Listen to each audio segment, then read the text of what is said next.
Hey everybody, it's Karyn Bryant for MMA H.E.A.T. I'm talking with Patrick Cummins, who is taking on Glover Teixeira at UFC Fight Night down in Sao Paulo. Listen, dude, big, huge fight for you. There's so much going on with your division right now. How do you feel against Glover? How do you feel about this matchup? Yeah, I was pretty pleased with this matchup. I wasn't sure if this was going to pan out, and we kind of looked at the rankings and saw where everybody was, and this was kind of the what we thought is, oh, this could be the next one, but we weren't sure. It didn't seem like they'd throw me up there that quickly, but I'm happy to take it, and I think it's a great matchup for me. Well, and right now, forgive me if I'm wrong, but aren't you in the top 10? I am, yes. How did that happen? You were the dude who was brought in to lose to DC and then never get heard from again.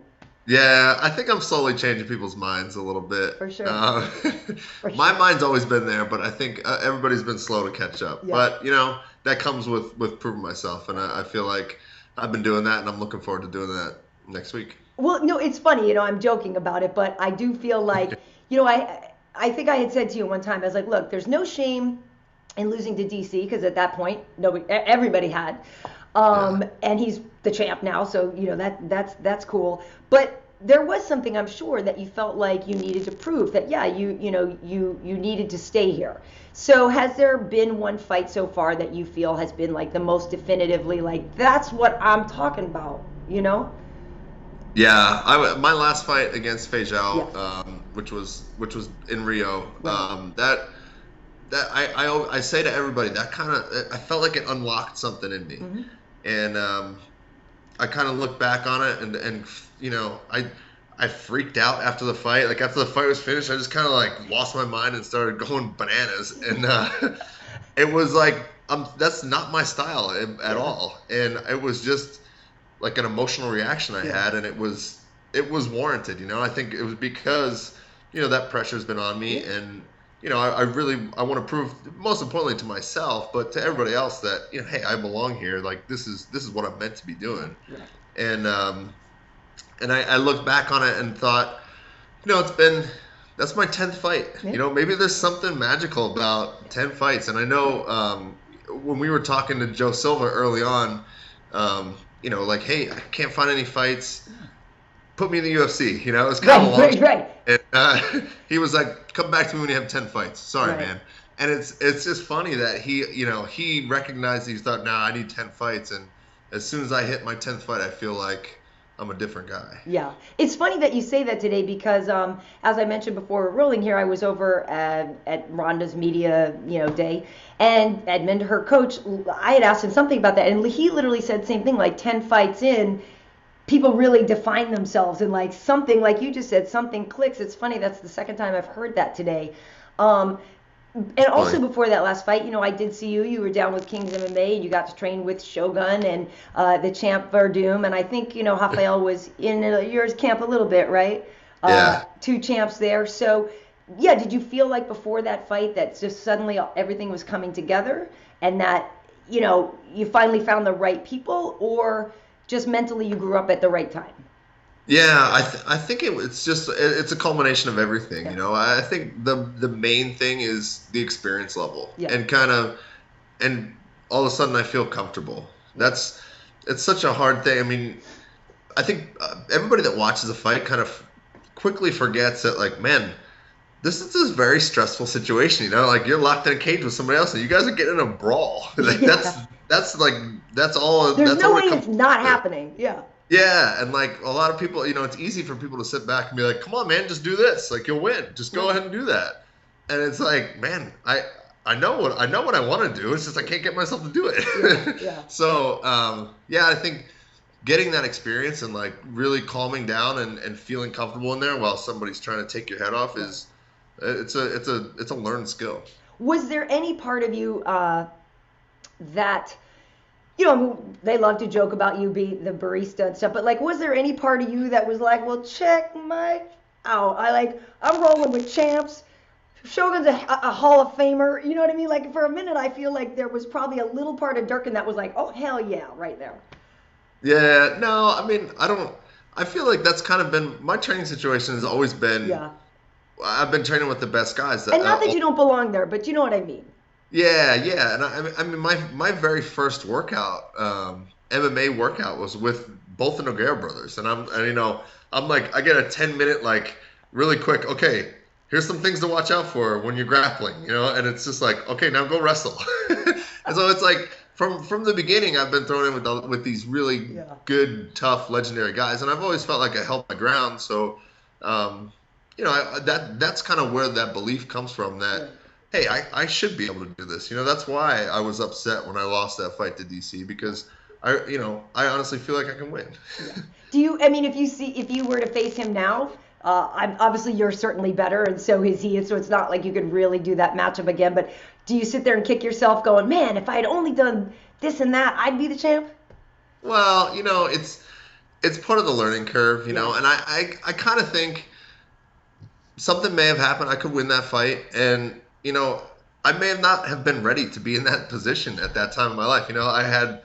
That was my 5th fight ever, and it's like, maybe this is for the best, People say things happen for a reason, that's kind of, I believe in that to a certain extent, but yeah, I mean, plenty of things could have gone wrong even if I had won that fight. So I'm happy to take the road I've taken, and it's kind of been my mantra is I always take the long road, and I make it as hard on myself as I possibly can. Well, that's the thing. You're right, though. If you had won, when you just started looking at Murderer's Row anyway, it's like, yeah, I might have been ready and got through this night, but I don't know if I'm ready for all of that anyway. So yeah.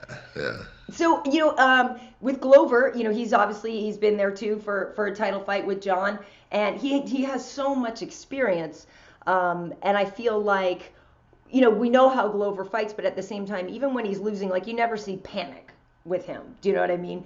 Right. So strategically, how do you feel the best way to beat him is? Certainly the wrestling blueprint seemed to be effective, but I'm wondering if that's where you're going with this. Yeah, I've got that in my favor, I think, and so that's definitely part of the game plan. But I also think that he's never had that pace pushed at him really, really, really hard. And I feel, I look at the fights with him and Phil Davis, or even with him and John.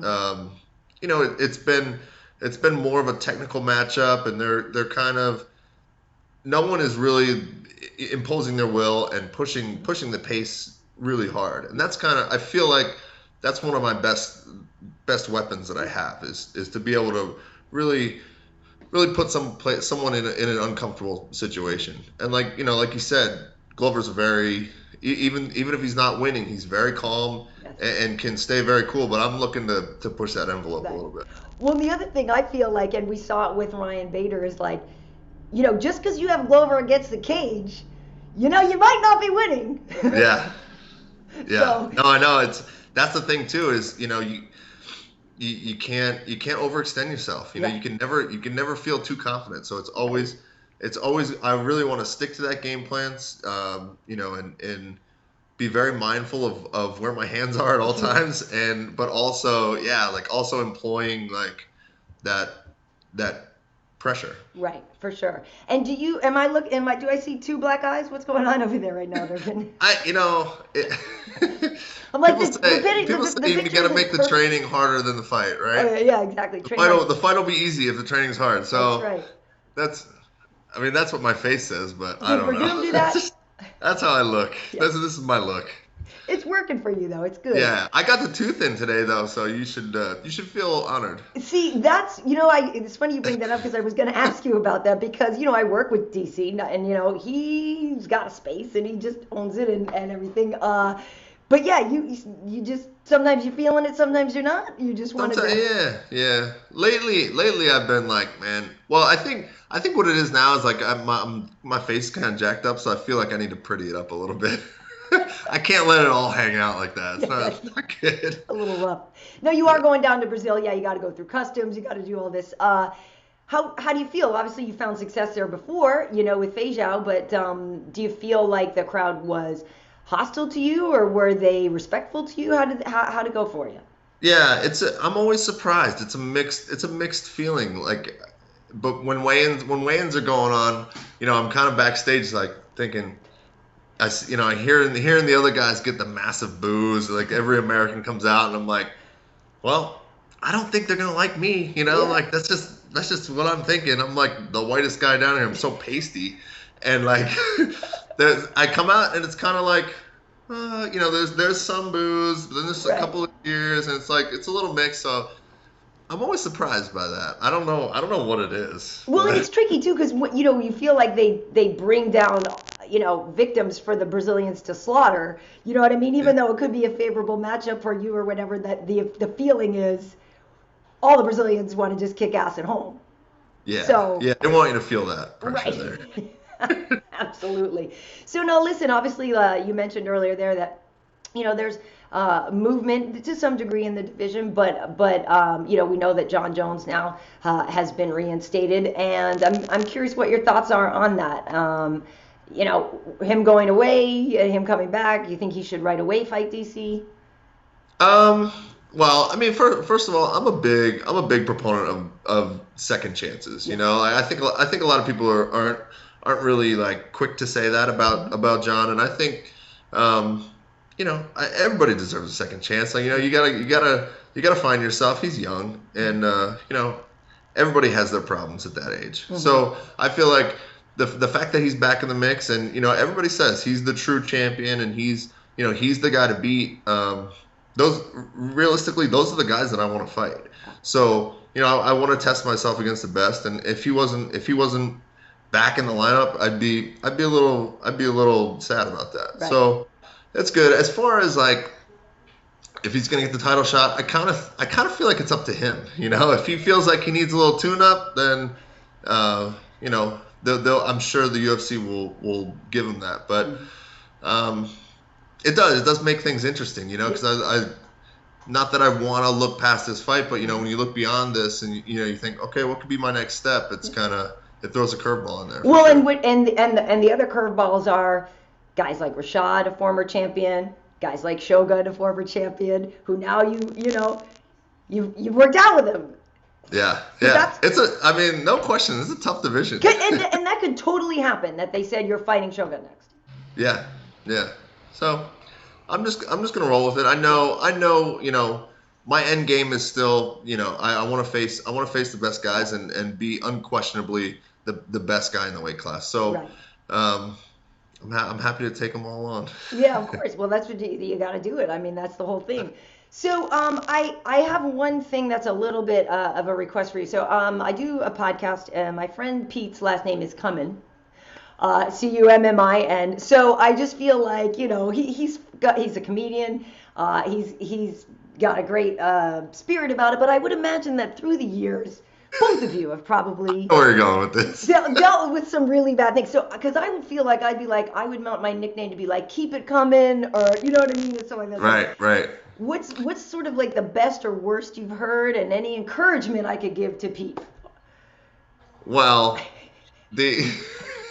this came up on Fighter and the Kid. Oh, it did. Okay, I didn't know. Sorry. And yeah, it's they thought my name should be Pat in your face Cummins, which is yeah, exactly. I was like, okay. So I mean, Could you imagine Buff reading that though? Like, yeah. in a way, it's kind of kinda great, but it's kind of awful. Yeah, and it's good too because it kind of has that double meaning. Yeah. So. But yeah, I mean, I've been dealing with it all my life. You know, it's one of those things, and like anything, it becomes something that you just brush off and you just deal with it. He's good about it. He's got a couple of sons and stuff too, and I feel like, I mean, maybe that's when you learn to fight. I don't know. Yeah, yeah. Awesome. I think I want to say my older brother probably dealt with that more than I did. Oh yeah. Because he was like, he was the first of the group to go through, and he heard the brunt of it, and I think he was fighting way earlier than I was. Nice. So, when do you leave? When do you head down to Brazil? We leave next Monday. Nice, on Monday. So that means you get to have Halloween. Are you a fan of Halloween? You do anything? I do. I get to have Halloween, and my manager Ryan Parsons, who has decided that he's going to dress as me for Halloween. So I feel like I need to come up with something. Yeah. I don't know, in retaliation a little bit, but maybe I'll dress up as him as like 18 years old, because when he was 18, he had like a sweet mullet. And, Did he? oh yeah, oh yeah. He will be happy to show you the photos. That too. I need to see because he's so smooth and so slick now that I know, yeah. very So nice. I got to think of something. Yeah. Time's ticking, I guess, but. Nice. Awesome. So, do you have any sort of thoughts on how you feel like this fight could end?